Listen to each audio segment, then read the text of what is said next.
क्यों हमारे सारे साथियों की बात आई है। और आज जब हम देख रहे हैं तो ये पिछले महीने भर या हम तो ये कहेंगे कि 2-3 दिन का डेवलपमेंट, अगर हम पॉलिटिकल डेवलपमेंट देखते हैं तो पूरी तस्वीर साफ हो जाती है। और तस्वीर साफ होने से पहले अगर हम 74 का छाता भी लगा लें, 1974 का, तो और चीज़ें साफ हो जाती हैं।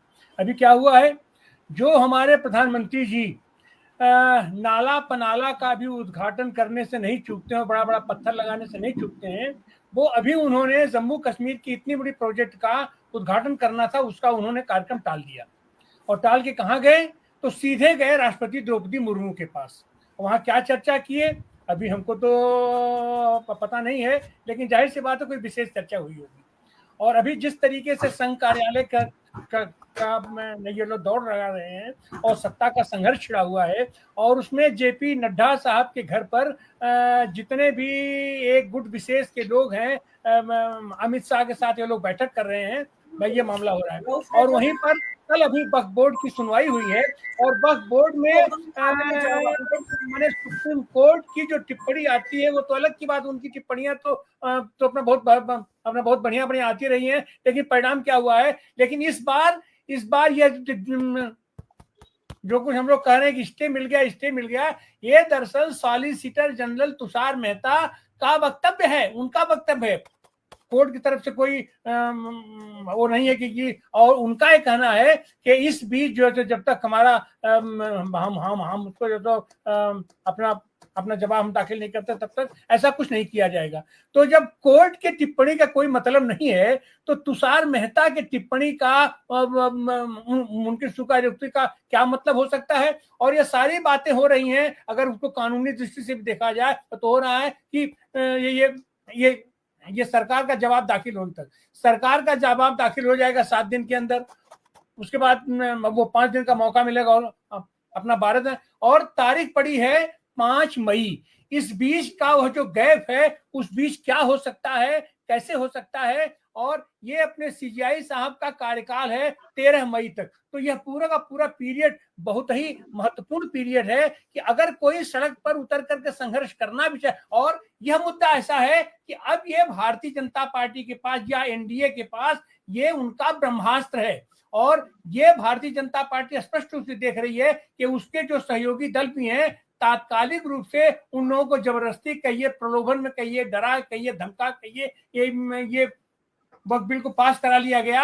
लेकिन वो लोग जनता के बीच इस बात को लेकर के, इस दाग को लेकर के जाने की स्थिति में नहीं है। और अभी बिहार का तत्काल चुनाव होना है, तो ऐसी सारी स्थितियों में, और इसमें एनडीए के साथ दक्षिण भारत में इनका साथ कोई देने को तैयार नहीं है। अपना किसी तरीके से मना होना करके अन्ना डीएमके को इन्होंने अपने साथ रखा था, और अन्ना डीएमके ने कल स्पष्ट घोषणा कर दिया कि मैं इनके साथ सरकार में शामिल नहीं होऊंगा, मैं भले इनके साथ मिलकर चुनाव लड़ लूं, मैं इनके साथ सरकार में शामिल नहीं होगा। तो इस तरीके से भारतीय जनता पार्टी का, और भारतीय जनता पार्टी के अंदर भी एक खेमा विशेष इस समय भयंकर दबाव में है। और उस दबाव में चूंकि इनके पास सत्ता है, तो ये उस सत्ता का उपयोग करेंगे, उस सत्ता का दुरुपयोग करेंगे, उस सत्ता का जो कुछ भी करेंगे अपने अंदर के भी अपने संघर्ष को दबाने के लिए, और बाहर के अपने विपक्षियों के भी संघर्ष को दबाने के लिए। और उनके पास ये जो वक्फ बोर्ड का यह मुद्दा है, ये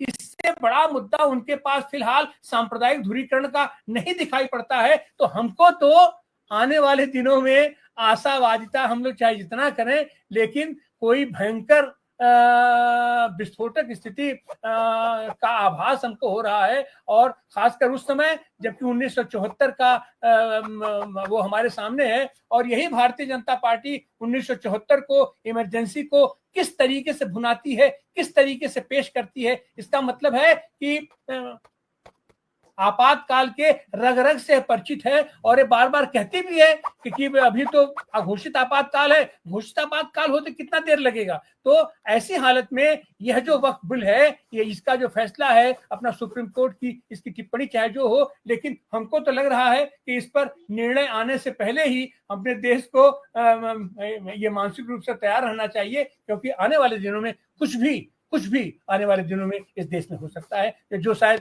ये लोकतंत्र के लिए बहुत शुभ संदेश नहीं होगा। जी बहुत बहुत धन्यवाद डॉक्टर आनंद प्रकाश तिवारी जी। अब अंत में जाते जाते मैं 1 मिनट की टिप्पणी चाहूंगी डॉक्टर आफ्ताब खान पाशा जी से। आप इसको नटशेल में क्या कहना चाहेंगे आज की इस डिबेट के बाद? देखिए, मेरे ख्याल से ये एनडीए की गवर्नमेंट जब से ये सत्ता में आई है, एक ना एक कदम माइनॉरिटीज के खिलाफ उठा रहे हैं।